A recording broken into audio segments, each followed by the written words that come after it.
నాగ చైతన్య నటి సమంత 7 ఏళ్లు ప్రేమించుకున్నారు. పెళ్లైన తర్వాత 4 ఏళ్లు కలిసి ఉన్నారు. 5 ఏళ్ల క్రితమే విడిపోయారు. అయితే వీరిద్దరూ కూడా పరస్పర అంగీకారంతోనే ఈ డైవర్స్ తీసుకున్నారు. వీరి డైవర్స్ ఏదో ఒక రూపంలో హాట్ టాపిక్ గా మారుతోంది. అయితే ప్రస్తుతం నాగ చైతన్య, సాయి పల్లవి నటించిన తండేల్ మూవీ పాజిటివ్ టాక్ ని సొంతం చేసుకుంది. అయితే ఈ రోజు నాగ చైతన్య ఒక యూట్యూబ్ కి ఇచ్చిన ఇంటర్వ్యూలో మాట్లాడుతూ, నా లైఫ్ లో ఏదైతే జరిగిందో అది చాలా మంది లైఫ్ లో జరుగుతుంది. అది కేవలం నా ఒక్కడి జీవితంలో జరిగింది కాదు. కానీ నన్ను ఎందుకు ఓ క్రిమినల్ లాగా ట్రీట్ చేస్తున్నారు? నేను చేయరాని పెద్ద తప్పు చేసినట్టు చూస్తున్నారు.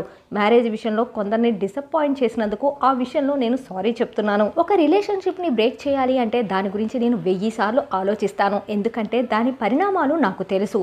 నేను ఒక బ్రోకెన్ ఫ్యామిలీ నుంచి వచ్చాను.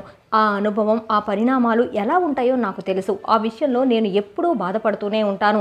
ఇది మేము ఇద్దరం కలిసి తీసుకున్న నిర్ణయం. కానీ దురదృష్టవశాత్తు అదొక హాట్ టాపిక్ లా అయిపోయి, అదొక హెడ్లైన్ గా అయిపోయి, అదొక గాసిప్ లా ఇప్పుడు ఒక ఎంటర్టైన్మెంట్ లాగా అయిపోయింది. దాని గురించి నేను మాట్లాడితే ఆ ఇంటర్వ్యూ నుంచి అయినా ఇంకొన్ని ఆర్టికల్స్ పుడతాయి. దీనికి ఫుల్ స్టాప్ అనేది ఎక్కడుంది? రాసే వాళ్ళే ఫుల్ స్టాప్ పెట్టాలి అని తెలియజేశారు నాగ చైతన్య. ప్రస్తుతం ఆయన చేసిన కామెంట్స్ సోషల్ మీడియాలో వైరల్ అవుతున్నాయి.